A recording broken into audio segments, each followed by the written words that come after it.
السلام علیکم ورحمۃ اللہ وبرکاتہ نحمدہ ونصلی ونسلم علی رسولہ الکریم اما بعد۔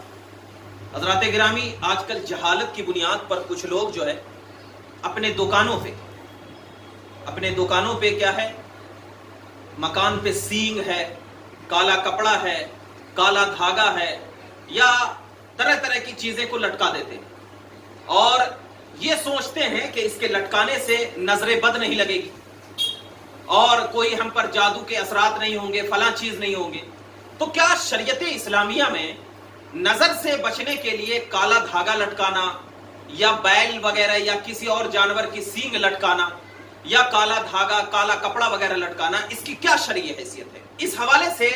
احادیث مبارکہ میں بہت ساری باتیں بیان کی گئی ہے۔ دیکھیے، سب سے پہلی میں آپ کو بتا دوں کہ میرے آقا صلی اللہ علیہ وسلم نے نظر بد کا لگنا یہ حق ہے، یعنی کسی انسان کو نظر لگ جائے یہ بالکل حق ہے، لیکن نظر بد سے بچنے کا طریقہ شریعت اسلامیہ نے احادیث مبارکہ کے ذریعے ہمیں بتایا ہے، اور نبی پاک صلی اللہ علیہ وسلم نے پیاری تعلیم عطا فرمائی ہے کہ اگر کسی کو نظر بد لگ جائے یا ہمارے دکان میں نظر بد لگ جائے تو فلاں چیز کا آپ پڑھا کرو، یا کسی کو نظر بد لگ جائے تو آپ اس کے اوپر یہ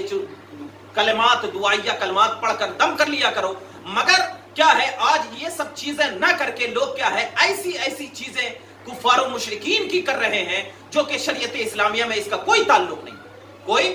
رہا۔ ہم مسلمان ہیں، ہمیں تو چاہیے کہ قرآن پاک پر عمل کریں، احادیث مبارکہ نے ہمیں جو تعلیم دی ہے، نبی پاک صلی اللہ علیہ وسلم کی زبان اطہر نے جو ہمیں تعلیم دی ہے اس پر عمل کیا جائے۔ تو شریعت اسلامیہ میں یہ کالا سینگ لگانا، کالا کپڑا لگانا یا کالا ڈوری وغیرہ وہ گھروں پہ باندھ دینا، یہ سب کیا ہے، بالکل جائز ہی نہیں ہے، بالکل کیا ہے، جائز نہیں ہے۔ شریعت اسلامیہ نے جو نظر بد کے حوالے سے ذکر فرمایا ہے، جیسا کہ حدیث مبارکہ میں اللہ کے نبی صلی اللہ علیہ وسلم سے جو دعائیں منقول ہے کہ اگر کسی کو نظر بد لگ جائے تو یہ دعا پڑھا کرو، جیسا کہ نبی پاک صلی اللہ علیہ وسلم ارشاد فرماتے ہیں کہ اعوذ بکلمات اللہ التامات من شر کل ہامۃ وعین لامہ۔ یہ اس کا ترجمہ یہ ہے کہ میں ہر موذی جانور اور نظر بد کے شر سے اللہ کے کامل اور تمام کلمات مبارکہ کی پناہ میں آتا ہوں۔ یہ دعا پڑھ کر اپنے آپ کو، اپنے اہل و عیال یعنی بیوی بچوں کو اور ہر اس چیز کو دم کرنا چاہیے جس کے لیے عافیت اور سلامتی مقصود ہو۔ اگر دکان میں لگی ہے تو دکان میں بھی پڑھ کر کے دم کر دیں۔ نبی پاک صلی اللہ علیہ وسلم کا فرمان جو ہے یہ بالکل برحق ہے، اگر آپ پڑھ دیں گے تو نظر بد سے محفوظ ہو جائیں گے۔ اور جیسا کہ دیکھیے کہ قرآن مجید میں اللہ کے نبی صلی اللہ علیہ وسلم نے قرآن پاک کی سورہ قلم کی آخری دو آیت نمبر 51 اور 52 کے حوالے سے بھی ذکر کیا ہے کہ اگر کوئی شخص اس آیات کو پڑھ کر کے کسی نظر بد کے اوپر دم کر دیتا ہے تو اللہ تبارک و تعالیٰ اسے فوراً ہی شفا عطا فرما دیتا ہے، جیسا کہ اللہ کے نبی صلی اللہ علیہ وسلم نے یہ دعا تعلیم فرمائی جو آیت نمبر 51 اور 52 ہے، وَإِن يَكَادُ الَّذِينَ كَفَرُوا لَيُزْلِقُونَكَ بِأَبْصَارِهِمْ لَمَّا سَمِعُوا الذِّكْرَ وَيَقُولُونَ إِنَّهُ لَمَجْنُونٌ وَمَا هُوَ إِلَّا ذِكْرٌ لِلْعَالَمِينَ۔ سورہ قلم کی آیت کریمہ ہے۔ تو ان آیات کے شان نزول کے بارے میں مفسرین فرماتے ہیں کہ کفار مکہ جو تھے وہ کفار مکہ کے وقت بھی کچھ ایسے لوگ تھے جن کی نظریں جو تھی اتنی بد تھی کہ لوگوں کو موت آ جایا کرتی تھی۔ نظر بد سے یہ برحق ہے کہ اگر نظر لگ جائے نا تو نظر اتنی بری ہوا کرتی ہے کہ لوگ مر بھی جایا کرتے ہیں ایسی نظر سے۔ تو ان لوگوں نے نبی پاک صلی اللہ علیہ وسلم پر حملہ کرنے کے لیے ایسے لوگوں کو تلاش کیا جس کی نظر جو ہے ایک دم بری ہو۔ تو نبی پاک صلی اللہ علیہ وسلم پر ان لوگوں نے آزمایا، مگر اللہ کے نبی صلی اللہ علیہ وسلم کی حفاظت تو اللہ خود کیا کرتا ہے۔ اللہ حضرت جبرائیل علیہ السلام کو بھیجا کہ محبوب یہ دونوں آیت کریمہ پڑھ کر دم کر لیں، کوئی بھی نظر کیا ہے کسی کے اوپر یہ چیز نہیں ہوگی۔ تو لہٰذا جو ہے اللہ رب العزت کی طرف جو ہے اگر کوئی انسان مائل ہو جاتا ہے تو اللہ تبارک و تعالی بالکل اس سے کیا ہے محفوظ فرما لیتا ہے۔ تو یہ دو آیت کریمہ جو ہے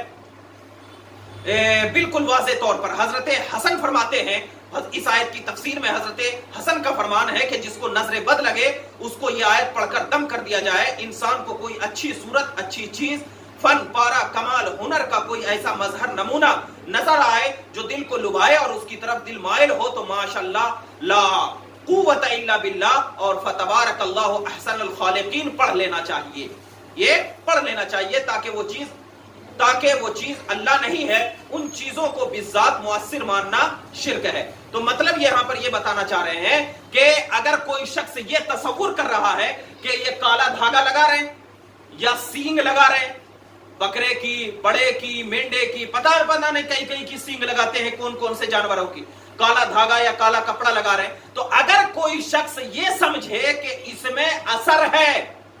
اس میں کیا ہے؟ اثر ہے، اور بذات خود یہ مؤثر ہے، یعنی اس سے بچ جائے گا، تو گویا وہ مشرک ہو جائے گا۔ گویا کیا ہو جائے گا؟ مشرک ہو جائے گا۔ اللہ کے رسول صلی اللہ علیہ وسلم نے جو ہمیں تعلیم عطا فرمائی ہے، وہ تعلیم یہ عطا فرمائی ہے کہ نظر جو اگر کسی کو لگ جائے تو وہ کیا ہے؟ اعوذ بکلمات اللہ التامہ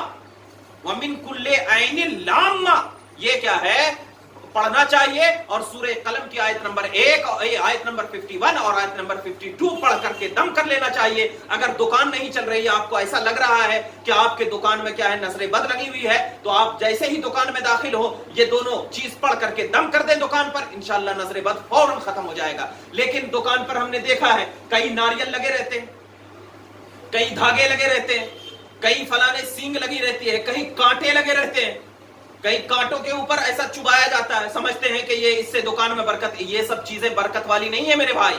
یہ سب چیزیں برکت والی نہیں ہے۔ برکت والا قرآن ہے، برکت والا نبی کی ذات ہے، اور انشاءاللہ ایک سچا عامل جو ہوتا ہے وہ ہمیشہ عملیات جو کیا کرے گا وہ یا تو قرآن پاک کی تعلیم سے کرے گا یا نبی پاک صلی اللہ علیہ وسلم کے فرمان سے کرے گا۔ یہ سب جو جاہلانہ رسم و رواج، جو نیمبو اور پانی لے کر کے پلایا کرتے ہیں، نیمبو جو کاٹا جاتا ہے، یہ سب کیا ہے؟ کوئی اثر اس کا نہیں ہوتا ہے۔ اثر جو ہوتا ہے وہ صرف کلام اللہ کا ہوا کرتا ہے، اثر جو ہوتا ہے وہ نبی کی زبان کا ہوتا ہے۔ تو لہٰذا یہ سب اگر آپ بذات خود اس کو کالے کپڑے کو یا کالے دھاگے کو مؤثر مان کر کے آپ اگر کر رہے ہیں تو آپ تو مشرک ہو جائیں گے۔ لہٰذا ہمیں ایسے خرافات سے بچنا جو ہے یہ بالکل لازم ہے۔